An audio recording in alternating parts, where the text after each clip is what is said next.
Now, after the huge wins in Washington, Alaska, and Hawaii for Bernie Sanders, the so-called liberal media comes out and, of course, calls these states weird, too white, and too close to Vermont, and Bernie Sanders was always going to win them anyway. Now, I'm actually kidding in the last part on the too close to Vermont, but this is actually from an article titled from CNN titled Bernie Sanders' Big Day. Quote, Washington and Alaska had always looked favorable territory for Sanders because they are predominantly white and rural. States with the same kind of demographic that has favored Sanders. There's one. Here's another one. And this is from a New York Times article dated yesterday. Quote, Mr. Sanders has found a welcome tableau in the largely white and liberal electorates of the Pacific Northwest. We're just days after resoundingly beating Mrs. Clinton in Idaho, he repeated the feat in the Washington caucuses, winning 73% of the vote. He did even better in Alaska, winning 82% of the vote, and in Hawaii, he had 71%, with a few precincts still being counted, according to the Associated Press. Oh, you see that? He does well in liberal areas. Yeah, because he's a liberal. He's actually the most liberal senator in Congress. Of course, he should be doing well in all the liberal areas. But no. They're weird. And they're too white. Now, and of course, that's what both of these articles pointed out. Now, it continues. His victories on Saturday were not unexpected. See, we knew he was going to win anyway. So don't count. It doesn't minimize it doesn't count. All three states have relatively low percentages of the black and Latino voters who have bolstered Mrs. Clinton's campaign, and Washington and Alaska held caucuses, the type of voting in which he has done well.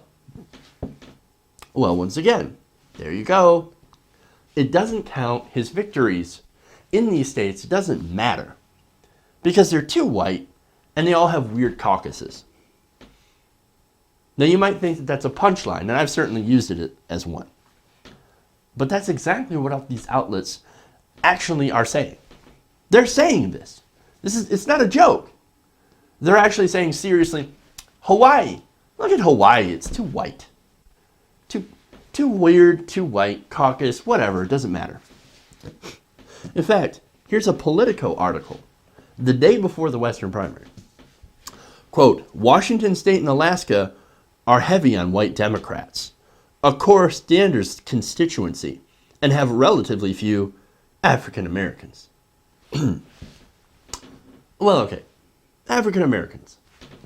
I guess I'll concede that point. But remember, as far as minorities go, African Americans are not the only minority that exists in America. There are also Latinos. There are Asians. There are other minorities. So let's look at the breakdown, right? Now, Washington, they'll say that Washington, Alaska, and Hawaii are way too white. Now, Washington actually has an 11% Latino population. Now, that sounds low, but that's actually in line with the national average. Now, the white population in Washington is 77%. Now, that's actually 5% higher than the national average. So, okay, you could make the case that Washington is a little bit too white. It's on the heavy white side. Okay, sure. Now, to be honest, with at least the being normal with the Latino population, Washington is still fairly representative of the diversity of the country demographically, okay? Now, on to Alaska. White and rural. They actually have a 66% white population, so about 2/3 white, and Sanders actually did even better there. With a lower white population, Sanders did better. He actually did the best in Alaska. But obviously, they're still too white. So, all right. So let's go to Hawaii. Now, Hawaii, you'd be surprised to know that Hawaii actually has a minority white population. Oh, wait a minute here. Are you saying that Hawaii is more diverse and Bernie Sanders won in a place overwhelmingly that is more diverse, that has a minority white population? What are you talking about? That's crazy. That's crazy. No. They actually had a 13% African American population in Hawaii, but there are, a lot of Asian Pacific Islanders there. So he did very well, even with a white minority population. To win Hawaii, he would have had to get everyone else by such a large margin. And guess what? He did. Okay. Look. In the South, Hillary Clinton, there's no doubt, she overwhelmingly crushed Bernie Sanders with the help of the African American population in the Deep South. Okay. But everywhere else, he does seem to do all right. Maybe not majorities, but he does pretty well with the minority populations. For example, he actually got a majority of Latinos in Nevada. He actually got 53% to Clinton's 45% with Latinos. He won with 50% of Latinos in Illinois. And in both states, Hillary Clinton happened to do better with African Americans. So what am I getting at here? Well, the narrative that Bernie Sanders only wins states because they're primarily white, which means he wins only white people, is not entirely accurate.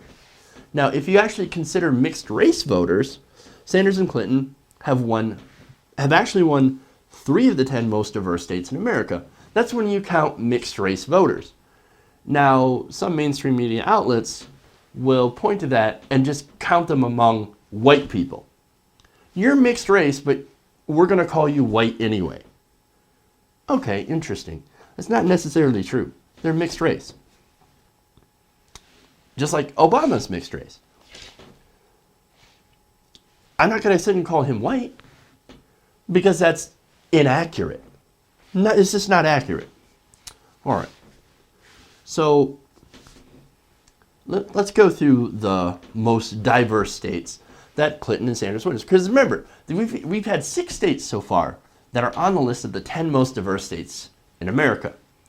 And between them, Clinton and Sanders have actually tied. They've both won 3 of the 10 most diverse states in America. Now, Hawaii, I've mentioned before, Hawaii is actually the most diverse state in America, ranking number 1 in non-white population.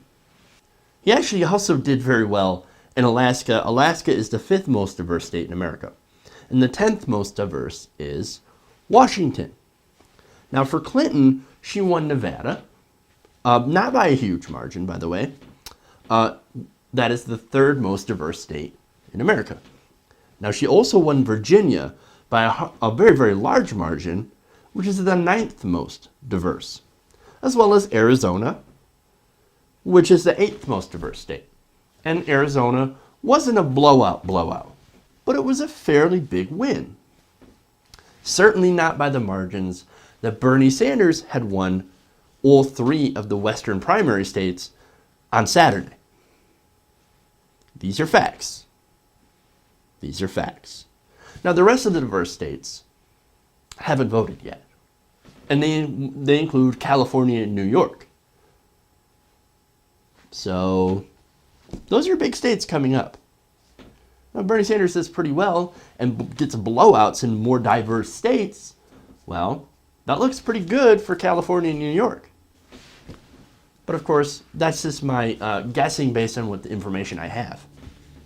Anyway, so the media is ignoring this.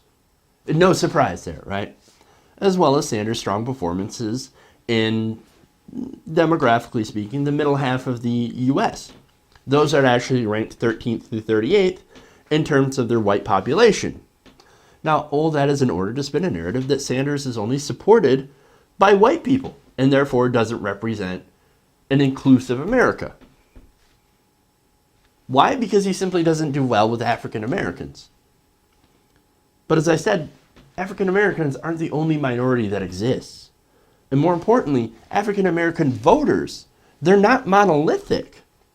And maybe the media should stop treating them as a monolith.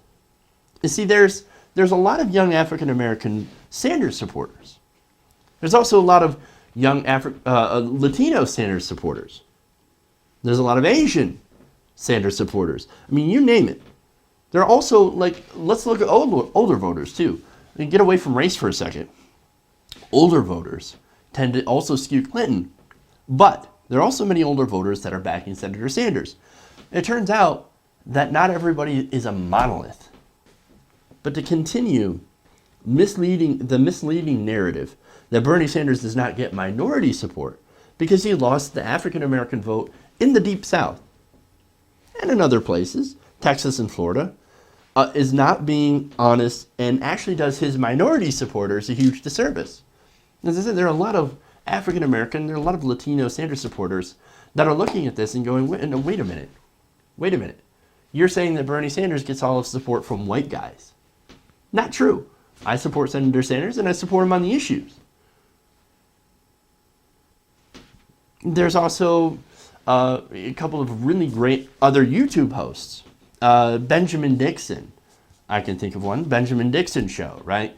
He's an African-American Bernie Sanders supporter. And he's out there debunking all this bullshit day in, day out. And if you haven't watched his show, you should check it out. It's really good. He's a great up-and-coming progressive YouTuber, so check that out. They're not a monolith. We need to be honest about this. Look at the numbers. When you do, you realize that not all minority voters, not all white voters, and not all young voters are these monoliths that the media tends to put them into. Turns out we're all different, and we all vote differently. And maybe it's less of a race divide and more of a class divide and age divide. But certainly it's not what the media is telling you. Turn off corporate media, look at the numbers. Don't believe me, believe the facts. Look them up, and you can see for yourself.